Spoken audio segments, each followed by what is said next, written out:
नमस्कार विद्यार्थी मित्रांनो, विज्ञान आणि तंत्रज्ञान भाग 1 इयत्ता 10वी यामधील प्रकरण 3 रासायनिक अभिक्रिया आणि समीकरणे यातील पुढील भाग आज आपण अभ्यासणार आहोत.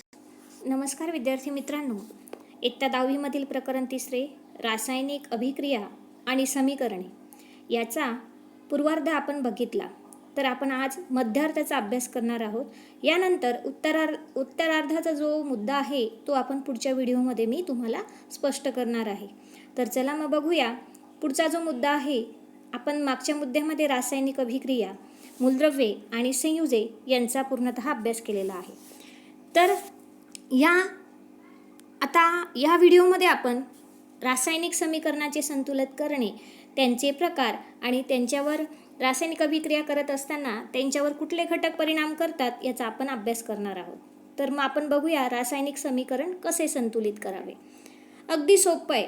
हे बघा, आपण मागच्या मुद्द्यामध्ये जी अभिक्रिया बघितली सिल्वर नायट्रेटची आणि सोडियम क्लोराईडची जी अभिक्रिया होते, ती अभिक्रिया होताना दोघं बाजूंना अभिक्रियाकारकामध्ये आणि उत्पादितांमध्ये अणूंची संख्या समान करावी लागते. जर ते असंतुलित असेल तर त्याला संतुलित करावी लागते. तर मग बघूया.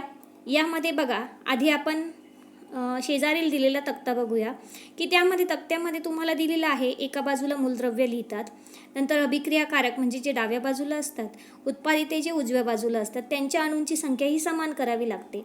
मग संतुलित समीकरण म्हणजे काय, तर आपण ते आधी त्याची व्याख्या बघूया की ज्या समीकरणामध्ये किंवा अभिक्रियाकारकामधील मूलद्रव्यांच्या अणूंची संख्या ही उत्पादितेमधील त्या अणूंच्या मूलद्रव्यांच्या संख्येइतकीच आहे असे दिसते, त्या समीकरणाला संतुलित समीकरण असे म्हणतात. म्हणजे जर रासायनिक समीकरण लिहिलं असेल तर त्यामध्ये डाव्या बाजूचे अभिक्रियाकारक असतात, त्यामधील अणूंची संख्या आणि उजव्या बाजू असलेल्या उत्पादितांमधील मूलद्रव्यांच्या अणूंची संख्या ही सारखी असायला हवी, त्या समीकरणाला संतुलित समीकरण असे म्हणतात. तर जर प्रत्येक मूलद्रव्यांच्या अणूंची संख्या रासायनिक समीकरणाच्या दोन्ही बाजूंना असमान असेल किंवा समान नसेल तर अशा समीकरणाला आपण असंतुलित समीकरण असे म्हणतो. तर आता समीकरण संतुलित कसे करावे हे आपण पुढे बघणार आहोत. रासायनिक समीकरण संतुलित करण्याच्या काही पायऱ्या आहेत. त्यातली पहिली पायरी आपण बघूया.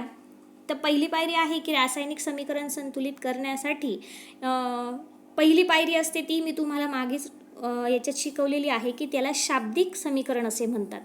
तर मित्रांनो, रासायनिक समीकरण संतुलित करण्याला याला प्रयत्न प्रमाण पद्धती असे सुद्धा म्हणतात. ही पहिली पायरी तुम्ही बघितली आहे. तर पहिली पायरी लिहिली आहे शाब्दिक स्वरूपात आणि दुसऱ्या ठिकाणी लिहिलेले आहे त्याच्या सूत्र जर तुम्हाला माहिती असतील तर ती लिहितात रासायनिक सूत्राच्या स्वरूपात.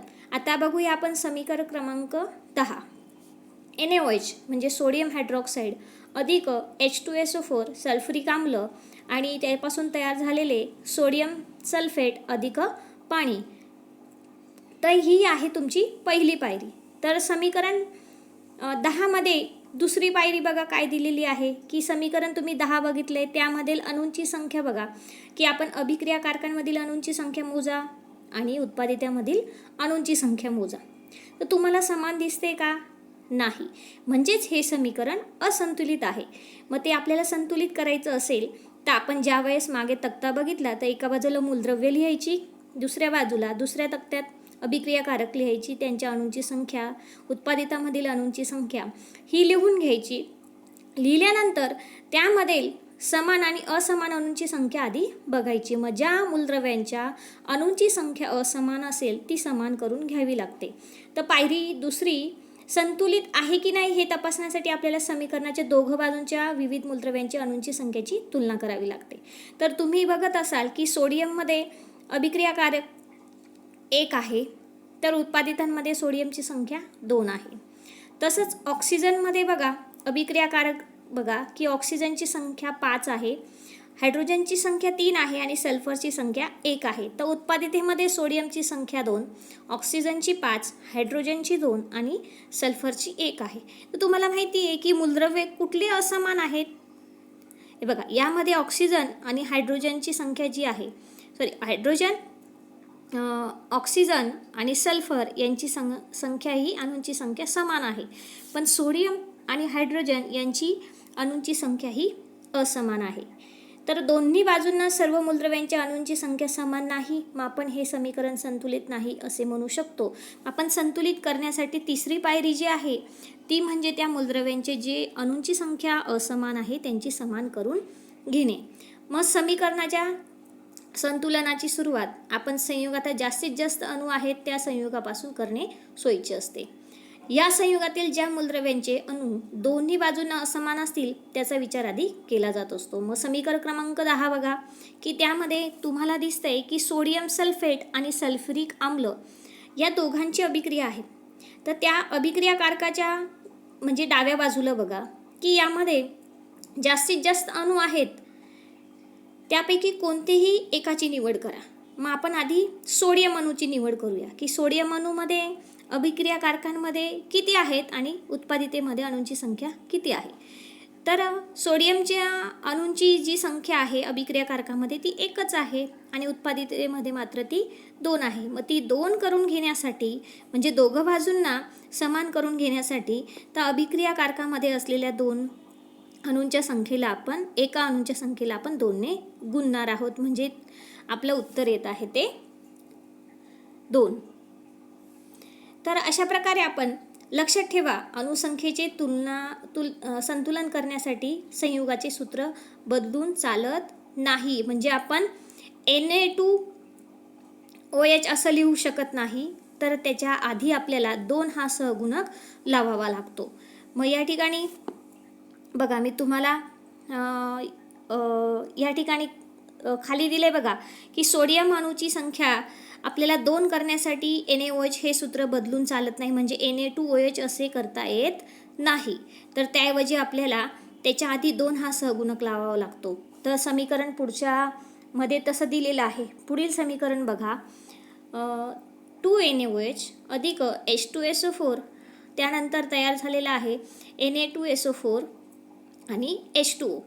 तर ह्या ठिकाणी बघा की अभिक्रियाकारक आणि उत्पादितांमधील अणूंची संख्या समान दिसते का? तर नाही. आपण जरी 2 सहगुणक लावलाय सोडियमला, पण मात्र 2 ऑक्सिजन सुद्धा त्या ठिकाणी अभिक्रियाकारकामध्ये वाढलेले आहेत आणि उत्पादिते जर बघितलं तर त्या ठिकाणी ऑक्सिजनची संख्या ही असमान आहे. म्हणजे या ठिकाणी ऑक्सिजनची संख्या ही असमान झाली.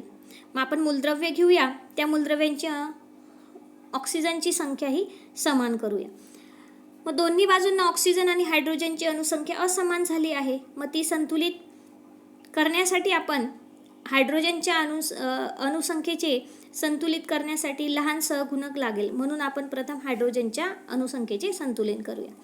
तर समीकरण 3 मध्ये दिले बघा 10 मध्ये दिले की हायड्रोजन अणुसंख्येचे संतुलन करण्यासाठी आपण H2O ह्या उत्पादिताला 2 हा सहगुणक लावला तर आपले समीकरण हे संतुलित होत असते. समीकरण क्रमांक 10 बघा 2 NaOH अधिक H2SO4 त्यानंतर तयार झालेला सोडियम सल्फेट म्हणजे Na2SO4 अधिक 2H2O. आता बघा मात्र हे समीकरण संतुलित आहे की नाही ते बघण्यासाठी आपल्याला दोघं बाजू म्हणजे अभिक्रियाकारक आणि उत्पादिते यातील अणूंची संख्या ही मोजावी लागते. तर विद्यार्थी मित्रांनो, तुम्हाला हे समीकरण संतुलित झालेले दिसत आहे, बरोबर?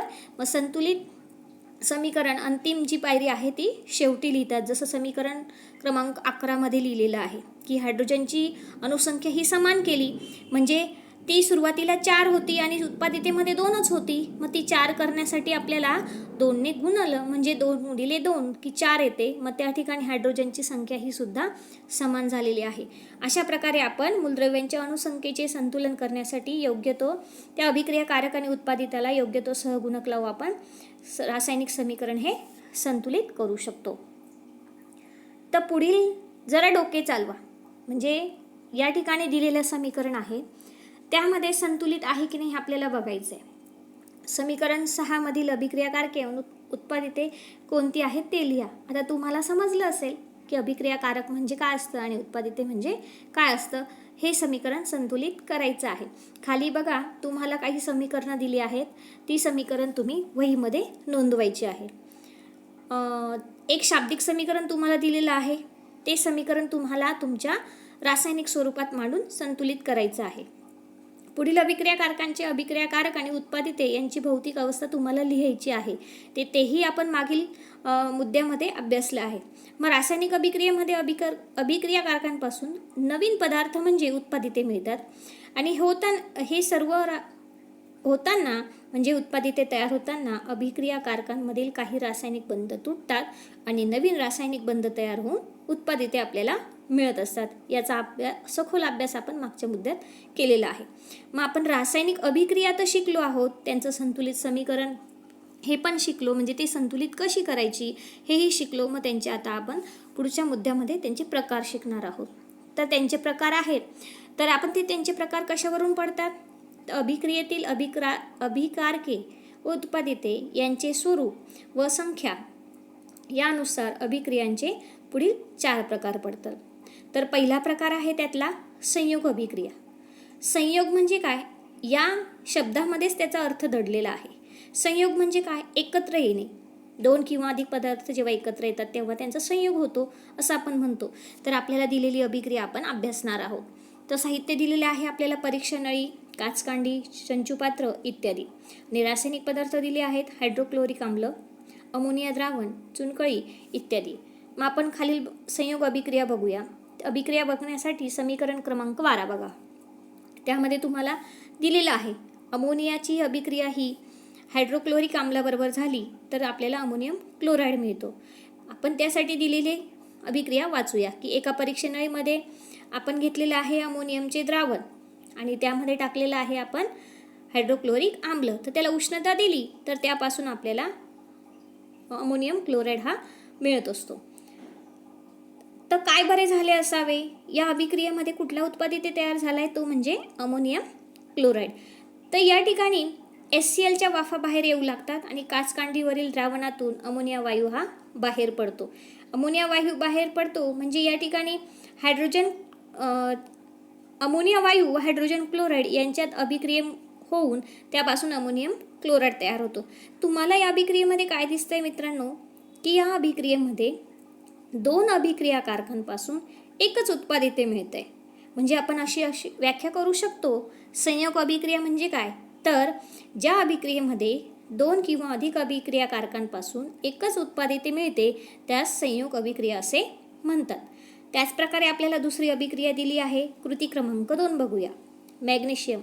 मॅग्नेशियम धातूची फीत जर आपण ऑक्सिजनच्या सानिध्यात जर जाळली तर आपल्याला मॅग्नेशियम ऑक्साईड तयार होताना दिसतो आणि या अभिक्रियेमध्ये मित्रांनो त्या ठिकाणी पांढरी भुकटी तयार होते. तीच म्हणजे मॅग्नेशियम ऑक्साईड असते आणि मोठ्या प्रकारात प्रकाश किंवा प्रज्वलित होत असतो. तर ही अभिक्रियेमध्ये पण तुम्हाला समीकरण क्रमांक 13 मध्ये दिसतंय की मॅग्नेशियम आणि ऑक्सिजन यांची अभिक्रिया होऊन मॅग्नेशियम ऑक्साईड तयार होतो. तर या ठिकाणी बघा 2 अभिक्रियाकारकांपासून एकच उत्पादिते तयार झालंय, म्हणजेच ही सुद्धा संयोग अभिक्रिया आहे. तर कृती क्रमांक 3 बघूया. चंचुपात्रामध्ये आपण पाणी घ्या, त्यामध्ये चुनकळी म्हणजे कॅल्शियम ऑक्साईड याचे खडे घ्या आणि कॅल्शियम ऑक्साईड आणि पाणी यांच्या संयोगात जर ती अभिक्रिया टाकली म्हणजे कॅल्शियम ऑक्साईडची जी भुकटी असते, चुनकळी असते ती, त्यात जर आपण थोडं पाणी टाकलं तर त्याच्यापासून कॅल्शियम हायड्रॉक्साईड तयार होतो आणि ही अभिक्रिया होताना थोड्या प्रकारात उष्णताही बाहेर पडत असते. तर ही अभिक्रिया आपल्याला पुन्हा अभ्यासायची आहे आणि तिला काय नाव आहे हे पण आपण बघणार आहोत की भरपूर उष्णता बाहेर पडते. यामध्ये सुद्धा बघा 2 अभिक्रियाकारकांपासून एकच उत्पादिते मिळते. म्हणून आपण ही अभिक्रियेची व्याख्या सहज करू शकतो की ज्या अभिक्रियेमध्ये 2 अभिक्रियाकारकांपासून एकच उत्पादिते मिळते त्यास संयोग अभिक्रिया असे म्हणतात. जरा डोके चालवा. पहिला प्रश्न आहे, वरीलपैकी प्रत्येक अभिक्रियेमध्ये अभिक्रियाकारकांची संख्या किती आहे? अगदी बरोबर, 2 आहे. वरील अभिक्रियाकारकांमध्ये भाग घेणाऱ्या अभिक्रियाकारकांच्या रेणूंची संख्या किती आहे? 2 आहे. वरील अभिक्रियाकारकांमध्ये प्रत्येकी किती उत्पादिते तयार होत आहे? 1. खाली व्याख्या दिली आहे बघा मित्रांनो. जेव्हा एखाद्या अभिक्रियेत 2 किंवा अधिक अभिक्रियाकारकांचा रासायनिक संयोग होऊन एकच उत्पादिते तयार होते तेव्हा त्या अभिक्रियेस संयोग अभिक्रिया असे म्हणतात. तर आपण रासायनिक अभिक्रियेमधील दुसरा प्रकार बघूया, अपघटन अभिक्रिया. तर यामध्ये तुम्हाला साहित्य दिले आहे बाष्पन पात्र, बन्सेन बर्नर इत्यादी आणि रासायनिक पदार्थ दिले आहे साखर, सल्फ्युरिक आम्ल इत्यादी. तर अपघटन अभिक्रिया म्हणजे काय? तुम्हाला इंग्लिशमध्ये दिले डिकॉम्पोजिशन रिॲक्शन. हा शब्द तुम्ही ऐकला असेल. जसे मायक्रो ऑर्गॅनिझम्स हे डिकॉम्पोजिशन करतात, म्हणजे एखाद्या पदार्थाचे 2 किंवा अधिक तुकडे करतात आणि त्यापासून वेगळाच अशा प्रकारचा पदार्थ तयार होतो, किंवा त्या ठिकाणी डिकॉम्पोजिशन झाल्यावर ते वेगळ्याच प्रकारचा फ्युएल तयार करत असतात, खत तयार करत असतात किंवा त्याचं रूपांतर होतं. तर यामध्ये सुद्धा एखाद्या वस्तूचे बंध म्हणजे या रासायनिक अभिक्रियेमध्ये अभिक्रियाकारकांमधील बंध तुटतात. जे रासायनिक बंध असतात ते तुटतात आणि नवीन रासायनिक बंध म्हणजे उत्पादिते तयार होतात. तर आपण बघूया पुढची अभिक्रिया आहे ती म्हणजे ग्लुकोज म्हणजे साखरेची. एका बाष्पन पात्रामध्ये तुम्ही साखर घ्या आणि त्या बाष्पन पात्राला बन्सेन बर्नरच्या साहाय्याने उष्णता द्या. तर तुम्ही हा प्रयोग घरी सुद्धा करू शकतात. तुम्ही एका पात्रात जर साखर घेतली आणि त्याला थोडी उष्णता दिली तर त्याच्यापासून काळा पदार्थ तयार होतो. तो काळा पदार्थ काय असतो? अगदी बरोबर, कार्बन असतो आणि त्यापासून थोड्या प्रमाणात पाणी तयार होते. तर या अभिक्रियेत तुम्हाला दिसतंय की एकच अभिक्रियाकारक आहे आणि त्याला जर उष्णता दिली, म्हणजे साखर आहे तिला जर उष्णता दिली तर त्यापासून 2 उत्पादिते तयार होत आहेत. म्हणजेच ज्या अभिक्रियेमध्ये एकच अभिक्रियाकारक असतो व त्यापासून 2 किंवा अधिक उत्पादिते मिळतात त्यास त्या अभिक्रियेस अपघटन अभिक्रिया असे म्हणतात. तर पुढील अभिक्रिया दिलेली आहे ती बघा, कॅल्शियम कार्बोनेट म्हणजे CaCO3. ही अभिक्रिया आपण मागील मुद्द्यात सुद्धा अभ्यासली आहे की कॅल्शियम कार्बोनेट म्हणजे चुनखळी. कॅल्शियम कार्बोनेटला जर आपण उष्णता दिली तर त्यामध्ये तुम्हाला दिलेल्या मांडणीत दिसतंय कॅल्शियम कार्बोनेटचे अपघटन होत आहे. म्हणजे या ठिकाणी रबरी बुश लावलेले आहे दोघं परीक्षा नळीला. ज्या परीक्षा नळीला उष्णता देत आहे त्यात कॅल्शियम कार्बोनेट आहे. एक वक्र नळी त्या ठिकाणी टाकलेली आहे आणि बर्नरच्या साहाय्याने त्या नळीला उष्णता देत आहे. दुसऱ्या परीक्षा नळीमध्ये चुन्याची निवळी आहे.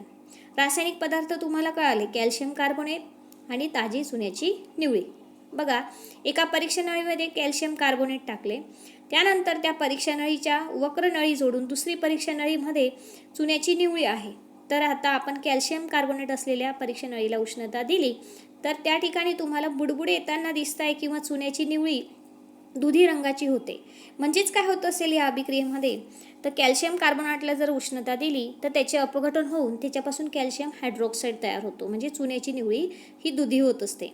तर कॅल्शियम ऑक्साईडची भुकटी व दुसरे उत्पादिते पहिल्या परीक्षा नळीत शिल्लक राहते आणि या अभिक्रियेमध्ये हायड्रोजन म्हणजे या अभिक्रियेमध्ये जो कार्बन डायऑक्साईड वायू असतो हा बाहेर पडतो जेव्हा कॅल्शियम कार्बोनेटला आपण उष्णता देतो आणि त्या नळीतून तो चुन्याच्या निवळीत जात असतो. तर त्याच प्रकारे आपल्याला अपघटन अभिक्रियेचे अनेक उदाहरणं पण खाली दिलेली आहेत. तर आपण समीकरण क्रमांक 16 बघूया. त्यामध्ये बघा, कॅल्शियम कार्बोनेट म्हणजे उष्णता दिली तर कॅल्शियम ऑक्साईड आणि कार्बन डायऑक्साईड वायू हा तयार होतो, हे आपण आता बघितलं. आता समीकरण क्रमांक 17 बघूया. या ठिकाणी हायड्रोजन पेरॉक्साईड आहे, एकच अभिक्रियाकारक आहे. तर त्या अभिक्रियाकारकापासून 2 उत्पादिते आपल्याला मिळत आहेत. म्हणजे हायड्रोजन पेरॉक्साईडची अभिक्रिया ही मंद गतीने होते आणि त्यापासून पाणी आणि ऑक्सिजन तयार होत असतो. थोडे आठवा, उष्णता, विद्युत अथवा प्रकाशाच्या साहाय्याने पाण्याचे अपघटन करून हायड्रोजन वायूची निर्मिती शक्य आहे का? तर हे या प्रश्नाचं उत्तर तुम्ही वहीत नोंदवायचं आहे. मागील इयत्तेत आपण अभ्यासले आहे की विद्युत अपघटन म्हणजे काय.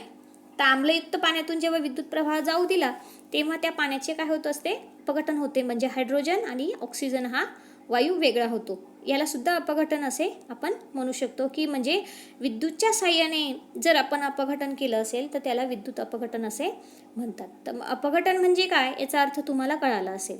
म्हणजे अपघटन अभिक्रिया म्हणजे काय की ज्या अभिक्रियेत रासायनिक अभिक्रियेत एकाच अभिक्रियाकारकापासून 2 किंवा अधिक उत्पादिते मिळतात त्या अभिक्रियेला अपघटन अभिक्रिया म्हणतात.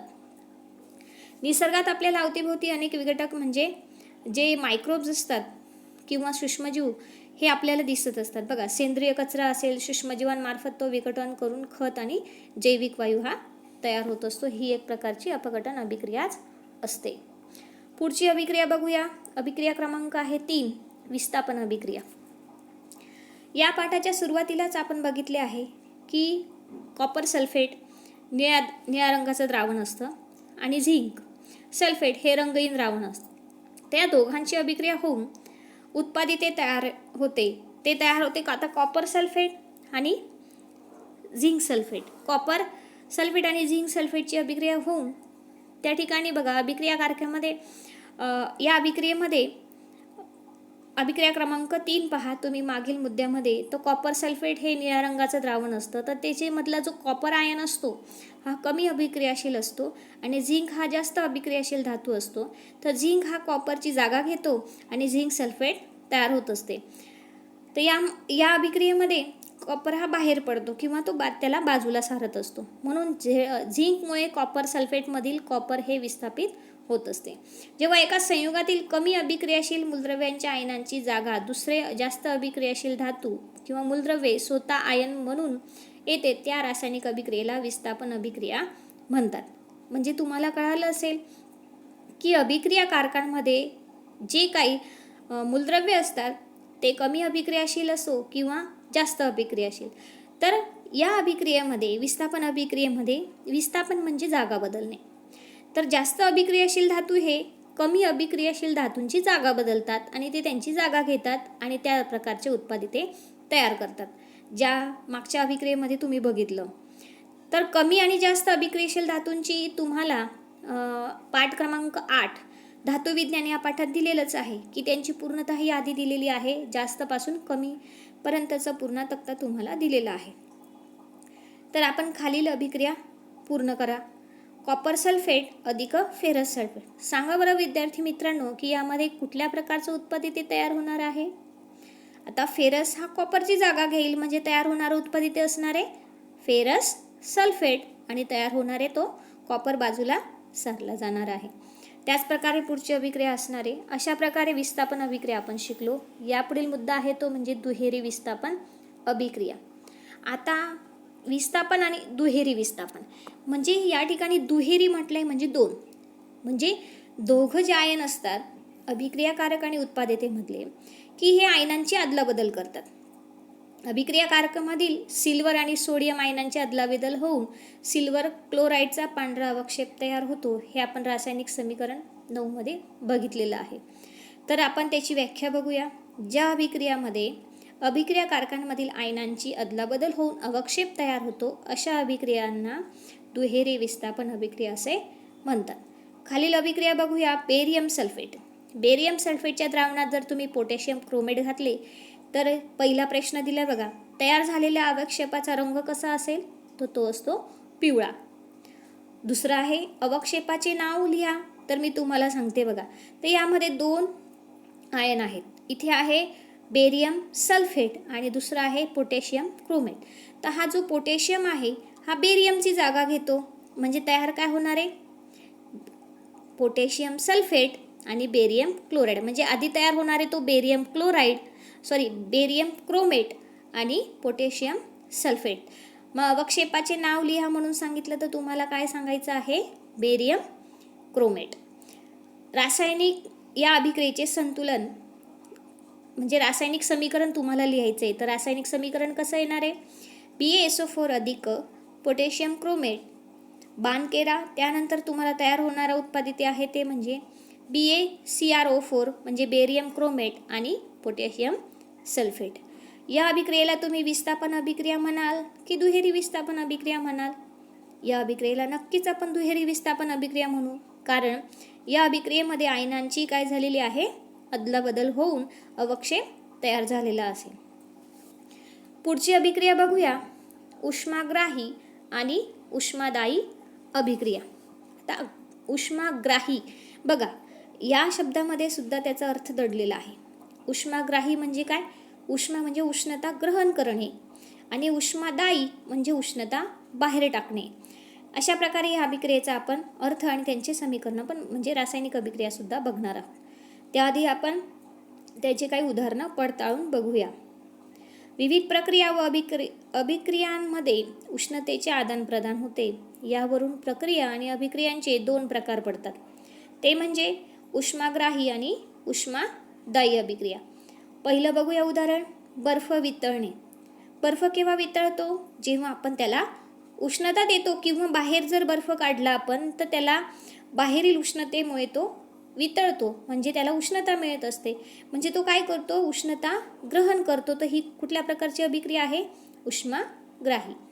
दुसरं, पोटॅशियम नायट्रेटला उष्णता, किंवा आपण त्याला पोटॅशियम नायट्रेट हे पाण्यात विरघळणे, तर पोटॅशियम नायट्रेट जे असतं ते पाण्यात विरघळते, म्हणजे त्या प्रकारची ही उष्माग्राही अभिक्रिया आहे. हे भौतिक बदल घडून येताना बाहेरील उष्णता वापरली जाते, त्यामुळे याला उष्माग्राही प्रक्रिया असे म्हणतात. उष्माग्राही का म्हणतात हे समजलं तुम्हाला, कारण या अभिक्रियेमध्ये उष्णता ग्रहण केली गेली, म्हणजे घेतली गेलेली आहे ती अभिक्रिया होताना, म्हणून याला उष्माग्राही प्रक्रिया किंवा अभिक्रिया असे म्हणतात.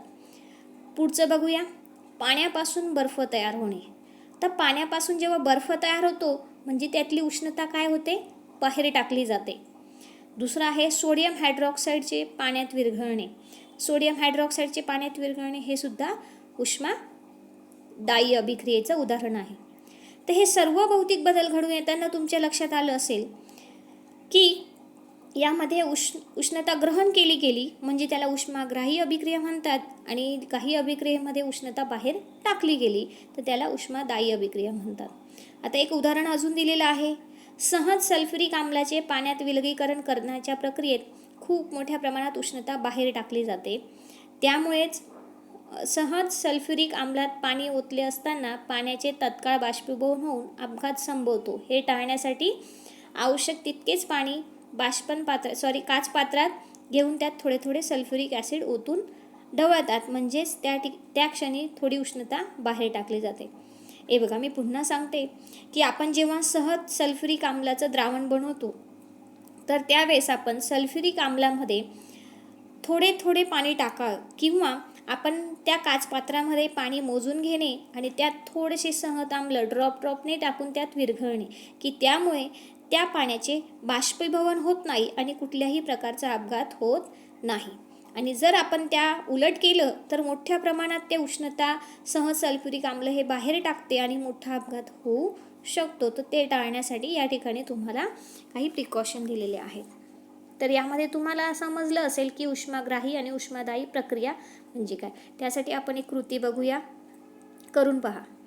साहित्य आहे प्लॅस्टिकच्या 2 बाटल्या, मोजपात्र, तापमापी इत्यादी, आणि रासायनिक पदार्थ आहेत पोटॅशियम नायट्रेट, सोडियम हायड्रॉक्साईड, पाणी इत्यादी.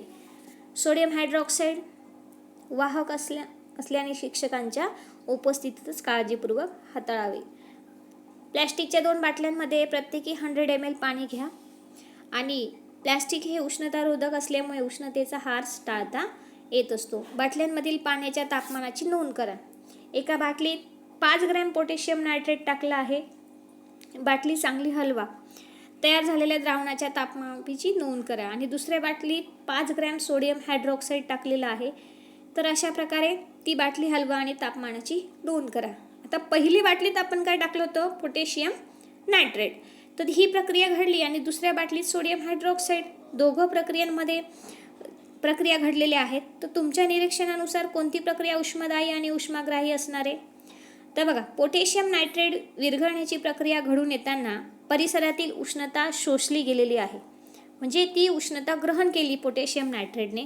त्यामुळे द्रावण तयार होताना त्यांचे तापमान हे कमी होतं. ते द्रावणाचं तापमान कमी झालं म्हणजे ते गार लागतंय, कारण त्या द्रावणाने उष्णता बाहेर टाकलेली आहे, बाहेर शोषली जाते, म्हणजे या प्रक्रियेमध्ये उष्णता काय झालेली आहे, ग्रहण केली गेलेली आहे.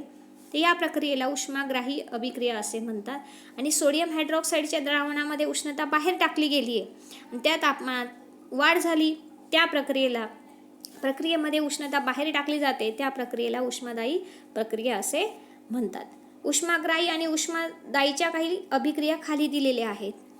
तर बघा, पहिली अभिक्रिया आपण ही अभ्यासली मागच्या मुद्द्यामध्ये, ती आहे चुनखळी, म्हणजे कॅल्शियम कार्बोनेट. कॅल्शियम कार्बोनेटला जर आपण उष्णता दिली तर कॅल्शियम कार्बोनेटपासून कॅल्शियम ऑक्साईड आणि कार्बन डायऑक्साईड हा वायू तयार होत असतो. तर या अभिक्रियेमध्ये उष्णता ही ग्रहण केली जाते, म्हणून त्याला उष्माग्राही अभिक्रिया म्हणतात. तर दुसरी जी अभिक्रिया आहे म्हणजे कॅल्शियम ऑक्साईड अधिक पाणी. तर कॅल्शियम ऑक्साईड यामध्ये जर आपण थोडे पाणी टाकले तर कॅल्शियम हायड्रॉक्साईड तयार होते आणि उष्णता बाहेर टाकली जाते, म्हणून या अभिक्रियेला उष्मादायी अभिक्रिया असे म्हणतात. तर आता कळालं असेल विद्यार्थी मित्रांनो तुम्हाला ग्राही म्हणजे ग्रहण करणे आणि उष्मादायी म्हणजे उष्णता, ज्या अभिक्रियेत उष्णता बाहेर टाकली जाते. जरा डोके चालवा. विरघळण्याची प्रक्रिया व रासायनिक अभिक्रिया यात फरक काय असेल? तर विरघळण्याची प्रक्रियामध्ये कुठल्याही नवीन पदार्थ हा जो असतो तो तयार होतो, पण त्यामध्ये काय फरक आहे की रासायनिक अभिक्रियेमध्ये नवीन पदार्थ तयार होतो, तर विरघळण्याच्या प्रक्रियेमध्ये तो पदार्थ तयार होईलच असे नाही. तर रासायनिक अभिक्रिया होताना मात्र जो पदार्थ तयार होतो हा कायमस्वरूपी असतो, तो बदल पण कायमस्वरूपी असतो आणि नवीन पदार्थ तयार होतो. तसं विरघळण्याच्या प्रक्रियेमध्ये कुठला नवीन पदार्थ तयार होत नाही. द्रावकामध्ये द्रव्य विरघळल्यावर नवीन पदार्थ बनतो का? तर कधी बनेल किंवा कधी बनणारही नाही. रासायनिक अभिक्रियेचा दर. खालील प्रक्रियांना लागणारा वेळ विचारात घेऊन त्यात 2 गटात त्यांची विभागणी करूया. तर रासायनिक अभिक्रियेचा दर म्हणजे त्याला किती वेळ लागतो. पहिली अभिक्रिया दिली बघा. सांगा पाहू की स्वयंपाकघराचा जो गॅस आहे तो पेटवल्यावर तो हळू जळू लागतो, बरोबर. तर ही अभिक्रिया काय आहे? जलद होणारी आहे. आपण पेटवलं की लगेच पेटतो. दुसरी अभिक्रिया लोखंडी वस्तू गंजणे. ही अभिक्रिया खूप मंद गतीने होत असते, ती सावकाश होणारी अभिक्रिया आहे. तिसरी अभिक्रिया खडकांचे अवक्षेपण होऊन माती तयार होते. बघा, तुम्ही ऐकलं असेल की माती कशी तयार होते, तर त्याला खूप वेळ लागतो, म्हणजे ही सुद्धा मंद गतीने होणारी अभिक्रिया आहे. अभिक्रिया क्रमांक 4 ग्लुकोजच्या द्रावणात योग्य परिस्थितीत ईस्ट मिसळल्यास अल्कोहोल तयार होते. ही सुद्धा मंद गतीने होणारी अभिक्रिया आहे. 5वी परीक्षानळीतील विरल आम्लामध्ये खाण्याचा सोडा टाकल्यावर बुडबुडे निर्माण होतात. तर ही अभिक्रिया होताना अगदी कमी, म्हणजे ती जलद गतीने होणारी अभिक्रिया आहे. 6 नंबर बेरियम क्लोराईडच्या द्रावणात विरल सल्फ्युरिक आम्ल मिसळल्यावर पांढरा अवक्षेप तयार होतो. ही सुद्धा जलद गतीने होणारी अभिक्रिया आहे. तर आपण काय अभ्यासलं असेल या मुद्द्यावरून? मी बघितलं किंवा तुम्ही ऐकलं असेल की मंद गतीने होते, काही अभिक्रिया जलद गतीने होत आहेत. म्हणजेच काय होतंय की या अभिक्रियेचा जो दर आहे काही वेळेस कमी आहे, तो म्हणजे भिन्न आहे. प्रत्येक अभिक्रियेचा दर हा कसा असतो, तर तो भिन्न असतो. तर या अभिक्रियेमध्ये अभिक्रियेच्या अटी बदलल्यानंतर वेगवेगळ्या दरांनी त्या घडू शकतात. हिवाळ्यामध्ये बघा, दूध विरजलं म्हणजे आपण जे मुरण टाकतो किंवा विरजनासाठी टाकत असतो, तर त्याचा दही बनण्यासाठी खूप वेळ लागतो. पण तेच जर क्रिया आपण उन्हाळ्यात केली तर दही अगदी जलद गतीने बनते. म्हणजेच काय आहे की रासायनिक अभिक्रिया होताना त्याच्या रासायनिक अभिक्रियेचा दर हा प्रत्येक ठिकाणी किंवा वेगवेगळ्या अभिक्रियांमध्ये वेगवेगळा असू शकतो. रासायनिक अभिक्रियेच्या दरावर परिणाम करणारे घटक जे आपण आता हिवाळ्यात आणि उन्हाळ्यातली रासायनिक अभिक्रिया बघितली, दुधाचे दही तयार होणे, यातच तुम्हाला कळालं असेल की त्यांच्यावर काहीतरी घटक आहेत की ते परिणाम करत असतात, बरोबर की नाही. मग आपण त्यातला पहिला मुद्दा बघूया, तो आहे अभिक्रियाकारकांचे स्वरूप. आता ह्यामध्ये तुम्हाला दिले बघा, ॲल्युमिनियम आणि जस्त या धातूंची जर आपण विरल हायड्रोक्लोरिक आम्लाबरोबर अभिक्रिया केली तर या ठिकाणी हायड्रोजन वायू हा मुक्त होतो. या धातूचे पाण्यात विद्राव्याचे क्षार तयार होतात. परंतु जर झिंक धातूच्या तुलनेत ॲल्युमिनियम धातूची आम्लाबरोबर होणारी अभिक्रिया ही जलद होते. तर असं का असेल की अभिक्रियेच्या दरातील या फरकाला धातूचे स्वरूप कारणीभूत असते. तर म्हणजे ॲल्युमिनियम आणि झिंकपेक्षा जास्त अभिक्रियाशील ॲल्युमिनियम जो आहे हा जास्त अभिक्रियाशील धातू आहे झिंकच्या तुलनेने. त्यामुळे ॲल्युमिनियम बरोबर विरल हायड्रोक्लोरिक आम्लाची अभिक्रिया ही जलद गतीने होते. म्हणूनच हायड्रोक्लोरिक आम्लाबरोबर ॲल्युमिनियमच्या अभिक्रियेचा दर हा झिंकच्या अभिक्रियेच्या दरापेक्षा जास्त असतो. अभिक्रियाकारकांचे स्वरूप म्हणजे रासायनिक अभिक्रियांच्या दरावरच त्याचा म्हणजे परिणाम करते की अभिक्रियाकारक जसं आहे त्याचे स्वरूप कसे आहे, अभिक्रियाशीलता कशी आहे, यावर रासायनिक अभिक्रियेचा दर हा अवलंबून असतो. ते मला सांगितलं की रासायनिक म्हणजे अभिक्रियाशीलतेचे दर जे आहे, अभिक्रियाशीलता धातूंची, हे आपण धातुविज्ञान या पाठात तुम्हाला शिकायला मिळणार आहे. त्यात तक्ता तुम्ही बघू शकतात. दुसरा मुद्दा आहे अभिक्रियाकारकांच्या कणांचा आकार. तर या कृतीमध्ये तुम्हाला साहित्य दिलेलं आहे, 2 परीक्षा नळ्या, वजन काटा, मोजपात्र इत्यादी, आणि रासायनिक पदार्थ आहे शहाबादी फरचीचे तुकडे, शहाबादी फरचीचा चुरा आणि विरल हायड्रोक्लोरिक आम्ल. विद्यार्थी मित्रांनो, तुम्हाला इथे कण म्हटलेला आहे, अभिक्रियाकारकांच्या कणांचा आकार. तुम्हाला लक्षात येत असेल रासायनिक पदार्थामधून की शहाबादी फरचीचा तुकडा आणि त्याचा चुरा पण दिलेला आहे. म्हणजे कणांमध्ये जो त्या कणांचा आकार आहे हा लहान मोठा आहे. तर मग तुम्ही लगेच सांगू शकाल की त्या ठिकाणी कुठल्या प्रकारे त्या अभिक्रियेचा दर हा अवलंबून असणार आहे. तर वरील कृतीमध्ये जर तुमच्या लक्षात आले असेल की शहाबादी फरचीवर जर आपण हायड्रोक्लोरिक आम्ल टाकलं असेल तर फरचीवर टाकताना कार्बन डायऑक्साईडचे बुळबुळे हे जे हळूहळू तयार होतात. मात्र जर आपण हीच क्रिया शहाबादी फरचीच्या चुऱ्यावर केली तर मात्र ती जलद गतीने ते बुडबुडे तयार होत असतात. तर वरील निरीक्षणावरून तुमच्या लक्षात आलं असेल की अभिक्रियेचा दर हा अभिक्रियाकारकांच्या कणांच्या आकारावर अवलंबून असतो. म्हणजे रासायनिक अभिक्रियेत भाग घेणाऱ्या अभिक्रियाकारकांच्या कणांचा आकार जेवढा लहान असतो तेवढा अभिक्रियेचा दर हा जास्त असतो. पुढचा आहे भाग अभिक्रियाकारकांची संहती. विरल व सहत हायड्रोक्लोरिक आम्ल. कॅल्शियम कार्बोनेटच्या भुकटीवर होणारी अभिक्रिया आपण विचारात घेऊया. त्यासाठी कॅल्शियम कार्बोनेट या अभिक्रियेमध्ये जर आपण तिला उष्णता दिली तर मंदगतीने हळूहळू त्या ठिकाणी कार्बन डायऑक्साईड हा वायू बाहेर मुक्त होत असतो. तर या उलट जर आपण ही अभिक्रिया सहत आम्लाबरोबरची अभिक्रिया जर आपण ती आम्लाबरोबर केली उष्णता न देण्याच्या ऐवजी आपण त्यात जर सहत हायड्रोक्लोरिक आम्ल जर आपण त्यात टाकलं असेल तर कॅल्शियम कार्बोनेटपासून लवकर CO2 हा बाहेर पडतो किंवा मुक्त होतो. म्हणजे सहत आम्लाबरोबरची अभिक्रिया विरल आम्लापेक्षा जलद गतीने होते.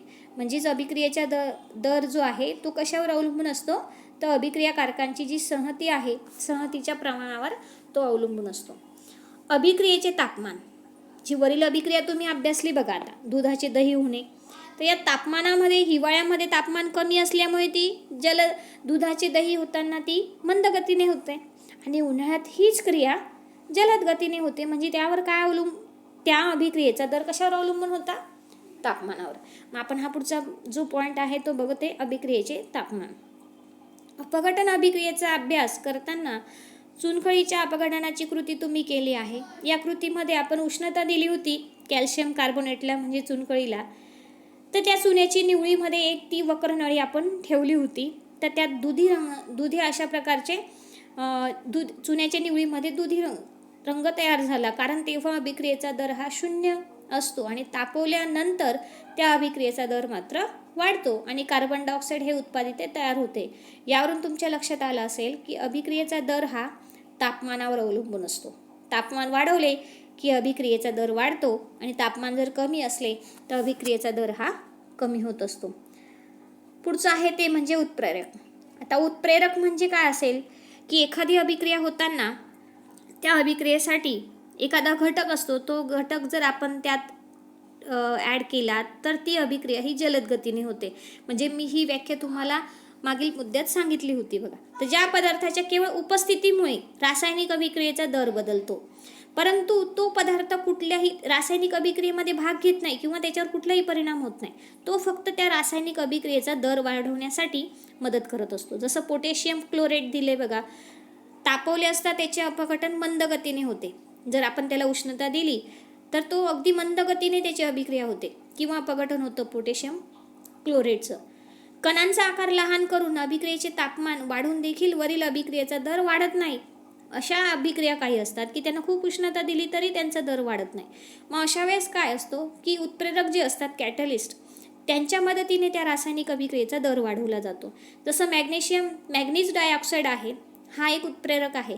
याच्या मदतीने पोटॅशियम क्लोराईड या अभिक्रियेचा दर हा वाढवला जातो आणि ऑक्सिजन हा मुक्त होत असतो.